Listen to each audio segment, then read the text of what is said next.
What's going on, people? LP2000, I'm back at you with another Kaiju Film Discussion. As you can see by these two awesome titans behind me, I'm doing, obviously, the 1963 iconic classic film, King Kong vs. Godzilla. And first, I'm going to give a huge shout out to four special people that helped make this video possible. First of all, Steve Harron, Eric Dopko, and John Ruffin. Thank you for the use of your picks that you will see during the course of this video. Hit them up on Facebook. They're not too hard to find, and you'll see their awesome picks with our favorite Kaiju collectibles, recreating scenes of our favorite Kaiju movies like this one. Once again, Steve Harron, Eric Dopko, and John Ruffin. Thank you so much. We do appreciate it. And last but not least, I want to thank Brutazilla here on YouTube. Thank you so much for being a part of this discussion. Brutazilla approached me a few weeks ago about doing this discussion, and in honor of the new Kong Skull Island trailer that just came out, which we all know will eventually lead to another King Kong vs. Godzilla film in the future, 2020 I believe, we decided it'd be appropriate to look back at this awesome classic film involving these two titans. So thank you very much, Brutazilla. I really do appreciate it. So I hope you enjoy the commentary. Sit back and relax. I hope you enjoy the commentary of King Kong versus Godzilla. Alright? Thank you for watching. I appreciate it. And I will see y'all again on this Figure Move review. Enjoy the commentary. Yeah! Are y'all ready? Are y'all ready? What? Yeah! Y'all ready to play some football? Just let's go! If you want it, you can get it. Let me know. What is going on, people? LP2000 right back at you with another Kaiju Film Discussion. And I have on the line here my brother from another mother. You know who he is. One of the best Godzilla YouTubers out there. He was here last time for our discussion dedicated to Godzilla vs. Gigan. Bush Bollinger, but you know him better as Brutazilla on YouTube. How you doing, man? Oh, I'm doing good, man. Doing real great. Well, thank you for doing this. Thank you for being a part of this Kaiju discussion. And tonight, ladies and gentlemen, we are discussing the iconic, classic, awesome film, probably the most popular Godzilla film in the Godzilla film franchise. Of course, we're talking about 1962's King Kong vs. Godzilla. Unquestionably, like I said, the most popular film in the Godzilla franchise. This film is it's so amazing. You know, despite my little grievances with the film, you can't deny the fact that even non-Godzilla fans, everybody in the world knows about this film, or at least knows about the conflict between King Kong versus Godzilla.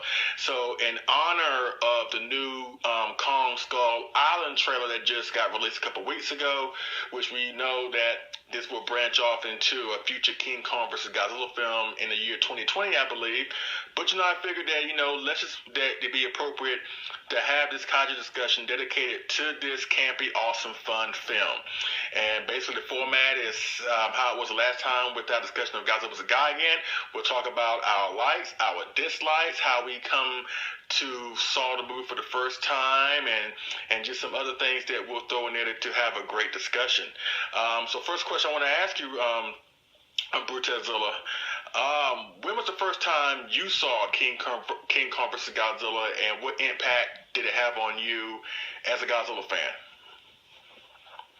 Well, first time I remember seeing this awesome movie was probably on TV, because my mom would actually record them a lot on TV for me on a blank VHS tape, and one of my VHS tapes I watched repeatedly was one that had Godzilla 1985, my favorite Godzilla movie, and then right after that would end, then King Kong vs. Godzilla would play. Okay. So I would watch that constantly because when it was on TV, it was like part of those, I think it was on TNT, it was part of those, like those shows where they have the grandpa from the Munsters, and he would host it, and they had a little hosting thing where they had all these people acting like, I think it was I think his name was Jim Cornette, the guy with the microphone or whatever. He was acting like the manager. Oh, and then they had Jesse the Body Ventura. They were acting like the managers for King Kong and Godzilla for one of each. And it's like saying oh, my guy's gonna do it. My guy's gonna win. He's gonna beat your guy. Your guy doesn't stand a chance. Oh, actually, you know what? That is how I came to watch King Kong vs. Godzilla for the first time. That's the exact same way. I did not know that that's how you first got exposed to King Kong vs. Godzilla. And actually, not trying to correct you anything like that, but it wasn't just about Ventura. Now, you got Jim Cornette right. He was a manager for Godzilla, but it was Michael P.S. Hayes that was managing King Kong. Okay. And the show you're thinking about was Super Scary Saturday with Grandpa Monster. Yep. Yeah, so yes, I know that perfectly because I remember the episode when they first showed King Kong vs. Godzilla. I did not know that until just now that that's how you got exposed to King Kong vs. Godzilla. I'm sorry, go ahead. Oh, that's okay, man. But yeah, it was just funny the way they did this, the little skit or whatever in the beginning, like let's show the stats for Godzilla, they show the stats for King Kong, and how they match up against each other and stuff like that. Right. But just good old times, good old fun times back then. You'll never see that again.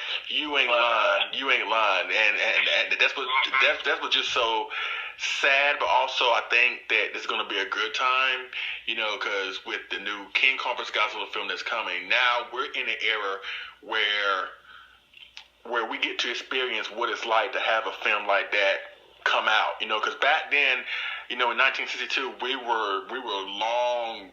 We were long before all of us got born to experience that type of thing. So I think it's going to be a great thing with this new King Kong vs. Godzilla film, to be enthralled with it all, But I'll talk about that a little bit more later on. My first exposure to the film was, like I just said, the exact same way as Brutazilla's. Super Scary Saturday with Grandpa Monster. As a matter of fact, that's how I got to watch most of the Godzilla films back in the day, because back where I'm from in North Carolina, we didn't have many Godzilla films that we had access to. So TBS, like I mentioned before in many of the videos, that TBS was good for so many good things. But the top two things for me personally, growing up, was WCW and Godzilla films. And that's how I got to see Godzilla vs. Monster Zero, Son of Godzilla, Godzilla vs. Sea Monster, my favorite Mothra vs. Godzilla. And that's how I came to watch this film. And now, mind you, I watched this film way back in the day, long before that I saw the original King Kong. Now, I think I did see the original Godzilla film around that time, because the Grandpa Monster did showcase that film one time. So when I watched King Kong vs. Godzilla after watching the original Godzilla, and then later on after watching King Kong, it's a different film. I mean, it's a more campy film, but it had to go in that direction for a lighthearted, campy direction. But and I'll talk about that later on in my dislikes in a way. But yes, that's how I got exposed to this film. I think it's a great film. I think it's one of the most important films that kickstarted the campy show of fun that was the Showa series. I think without this film gave the Showa series traction that that we got all the other fun Showa films like Megalon, Gigan, Son of Godzilla, Destroy All Monsters. So I think that film is very pivotal in that role of jump-starting the Showa series. So with that being said, let's just go into our likes. Let's go with our likes. What do you like most about King Kong vs. Godzilla? Well, just like everybody else loves about this movie, mostly the fight. The first fight was kind of, good. I guess it was just like a little, not really a fight, just more like a teaser in a way, But basically the main fight at the end, it was just fun to watch the way they fought each other, all like kind of like a wrestling match, pretty much. Yeah. Yes. Anything else that you enjoyed about the film? Well, I guess I could say the way they looked, because the King Kong suit, even though it's ugly as hell, it kind of grows on you, after, because that's how the good old Showa days were back then. And the Godzilla suit is just phenomenal. I love the way the Godzilla suit looks.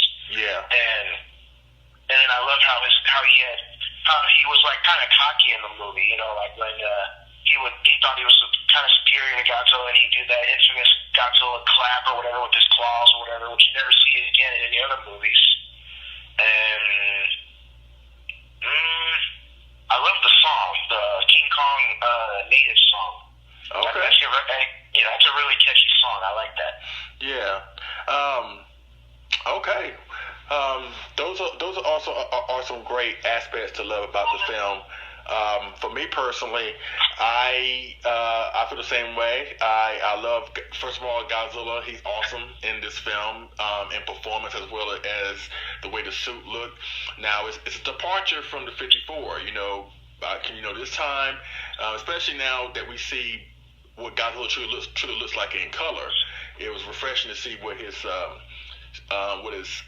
color scheme was on his body. It wasn't the popular misconception of green.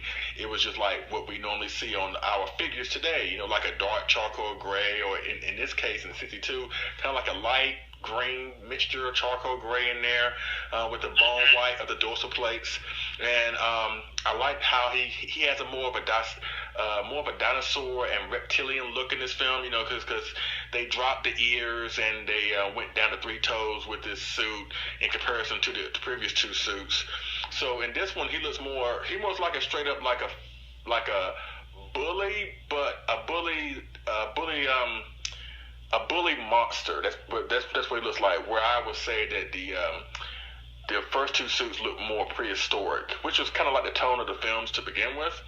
But in this film, you don't really get that. So I love the welcome addition to the change as far as Godzilla is concerned. And speaking of Godzilla, his appearance from the iceberg. I have to say one of the best entrances ever in a Godzilla film. Yes, I love that entrance.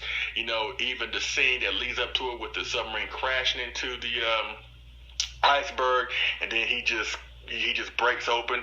And I also love about the fact that, they kind of have some continuity. And I'm talking about the Japanese version of the film. Actually, between the Japanese version and English version, I prefer the English version. But I like how they still kept the continuity. I still like the continuity of how he breaks open out of the iceberg, which is where he was buried in the last film. I kind of like that. It's just a shame that they didn't extend King Kong any kind of backstory. But I guess we're supposed to accept the fact that he was able to survive his fall from the Empire State Building. Then he was able to make his way to the South Pacific on an island, and then grow to Godzilla's size. Yes, we're going to. I guess we're going to accept that. Actually, I'm going to talk about that in my dislikes. But yes, other than that, go ahead. I'm going to mention something about that. It could be just a reboot too, because in a sense, Japan, has 2 different King Kongs when it comes to these movies. The King Kong in this one is about 50 meters high or whatever, to compete with Godzilla. But then, wasn't it in King Kong Escapes, they went back to like his normal size, like in the original Kong movie, like they shrunk him down? Yeah, in King Kong Escapes, he was like 60 feet tall. Which is kind of along the same lines of how he was in the original film. In the original film, he was 50 feet. In the original film, he was 50 feet. So it's not, King Kong Escapes was more alongside of the original King Kong standards, but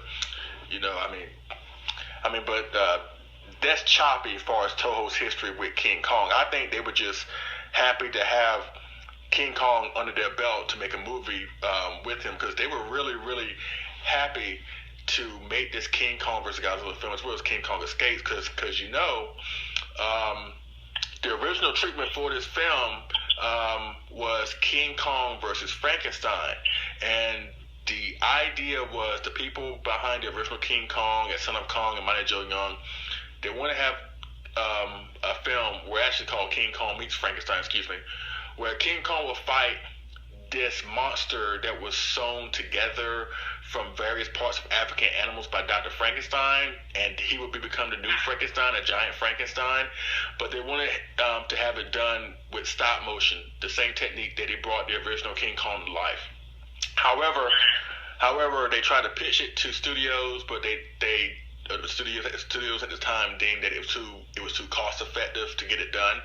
So ironically, they happened to pitch the idea to Toho, and Toho wanted something out of this too, you know what I mean? So they decided, you know what, we're going to bring back Godzilla, because at the time they were trying to bring forth a way to bring him back, and they also wanted to celebrate their 30th year of being in film production. So they was like, you know what, let's just drop the Frankenstein character, put in Godzilla, and that's how we got King Kong versus Godzilla.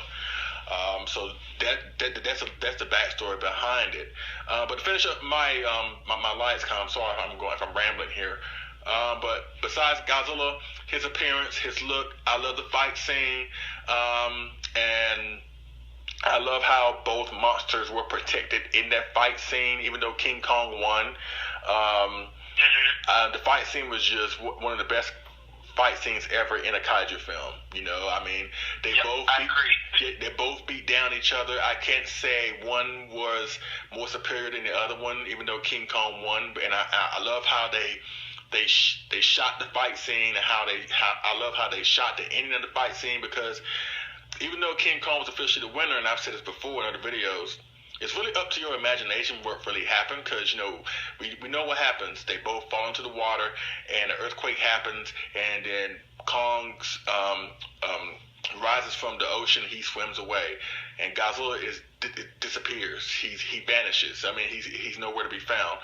However, you know, it's up to your imagination what really happened, you know, whatever, because we didn't really see King Kong beat down Godzilla to the point where he couldn't continue to fight.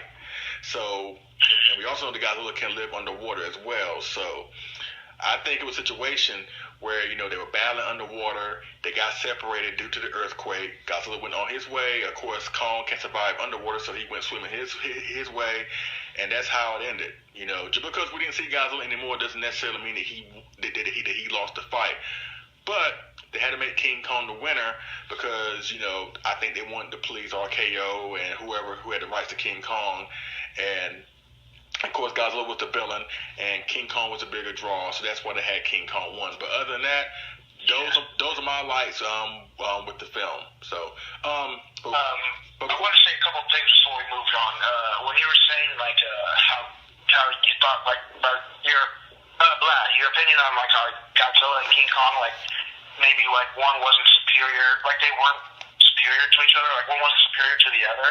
Yeah. I kind of have to a little bit disagree because I think Godzilla was kind of superior to Kong almost throughout the whole fight, both fights, until the lightning kind of, well, like you mentioned before, was how it was a Frankenstein part, you know, how I guess they threw the lightning in there, the thunderstorm to make King Kong strong.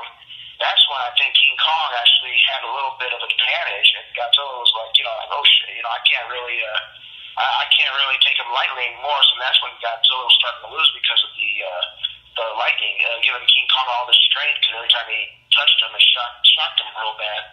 And when they both fell into the ocean, my little imagination, like how King Kong might have won, was, well, every time King Kong would touch Godzilla, he would shock him with those electricity hands.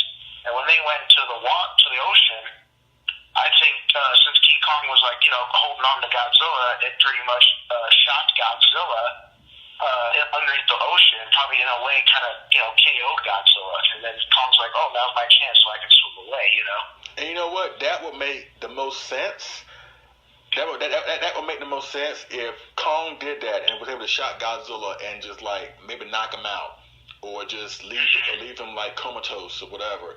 That would definitely explain on how Godzilla was able to be brought to shore in the next film. Because remember, he was brought to shore by that typhoon, and he was submerged in that industrial complex. So Godzilla would have had to have been nearby, near shore, for that to happen. You know what I mean? So that theory actually does work. You know what? Yeah, that actually does work. I can see that. You are absolutely correct. Yeah. All right. And I never thought about that. So you're absolutely right. Before we go into for the dislikes, you say that you have some questions that you want to talk about. Or do you? Not yet. Okay. All right. Well, let's go into our dislikes. Brutazilla, you had the floor once again. What do you not like, or what are the things that bug you about King Kong versus Godzilla? Okay, well, I guess I could say the music.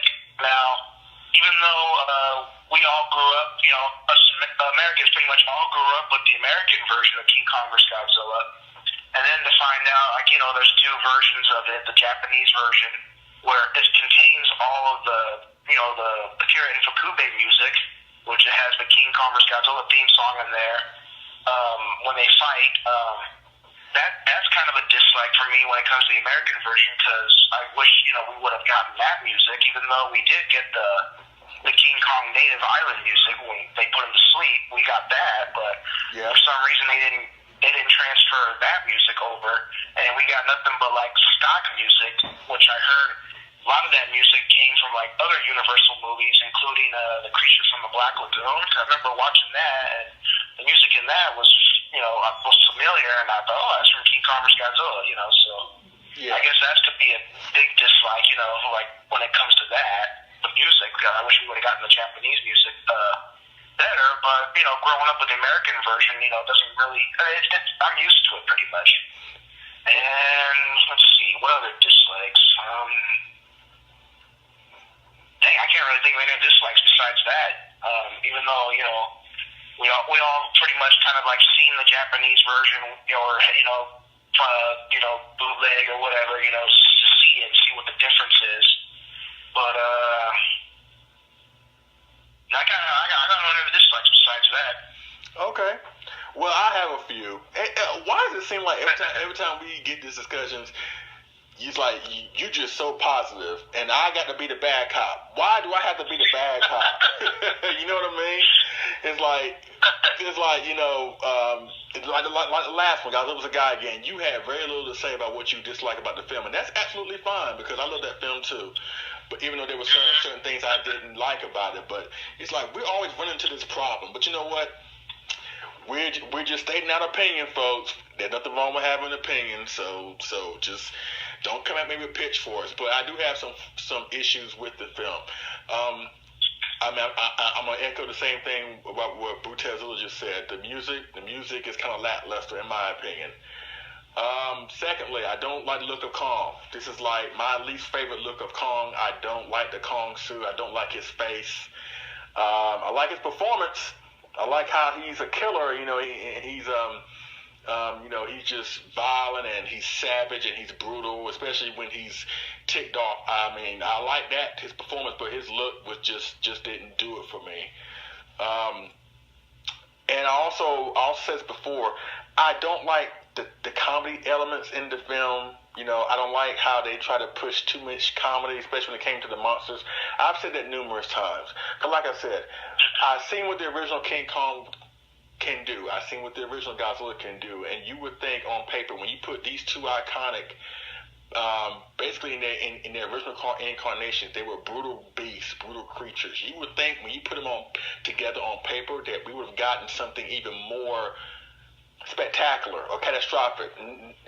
Take nothing away from the fight in the film because it was really good, but I just wish that they could have taken it a little bit more seriously. One thing I don't like about the film, I don't like. I mean, it's more so on Kong's side, really, and it's not because I'm biased towards Godzilla, but I love Kong too. I'm a huge fan of King Kong. I just wish that in the first meeting where you first meet Godzilla, that we know what happens. King Kong is like in the valley below Godzilla, and Godzilla is like on this high mountain plateau overlooking King Kong. He blows his fire at a passing helicopter. He also blows fire at King Kong and sets fire to the forest in front of King Kong. King Kong just scratches his head, literally, and then turns around and goes back in the opposite direction. To me, I don't think that's something that the original King Kong would do. I don't think that was true to the character. I always said if they would have shown maybe King Kong more trying to get the Godzilla, but he couldn't do it because the flames was just too much to be around him, and then maybe the smoke gets too thick, and then King Kong disappears, and we just assume that he maybe perished in the fire or something like that, and then he pops up in Tokyo as it did, in the film. I think that would have been better.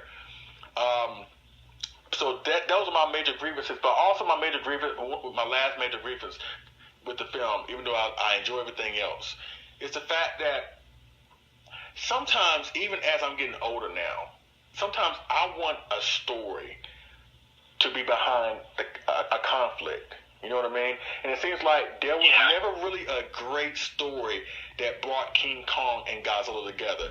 Arguably, the world's two most popular and beloved giant monsters.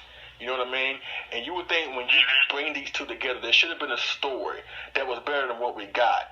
Having Kong on an island randomly and then brought back to Japan just because the guy who brings him back is tired of having Godzilla getting publicity and all that stuff. It was just no real story behind King Kong versus Godzilla. Like, why does King Kong and Godzilla hate each other? I mean, back then, it was simple. Times were simple. You were able to put King Kong and Godzilla in the film together, have them fight with no story behind it. But that has been my gripe with it. That's been my gripe with it, because the story behind them fighting is weak, in my opinion. So hopefully they will correct that in the upcoming King Kong vs. Godzilla film. But that's it as far as my dislikes about the film. You know, I mean, I know it may be running along the lines of nitpicking, but as a kid, I enjoyed it. Don't get me wrong. But as I've gotten older and look at these films in a more different perspective, I'm able to look at things and question things, stuff like that. It doesn't take away my overall enjoyment or entertainment values of the films. It's just that there's certain things that I see now that just bother me, but it doesn't take away how I view the film and how I enjoy the film. So that's it as far as my dislikes. Okay, folks, thank you so much for listening thus far to this Kaiju film discussion dedicated to King Kong versus Godzilla. Brutazilla and myself had such a long, lengthy discussion involving this film regarding our feelings and how we love the film and all that. Okay, I'm going to have to break this video up in 2 parts, okay? So please stay tuned for the next installment of this Kaiju film discussion dedicated to King Kong versus Godzilla. I thank y'all for listening thus far. I appreciate it. And I will see y'all again on the next Figure and Move review. Stay tuned for part 2.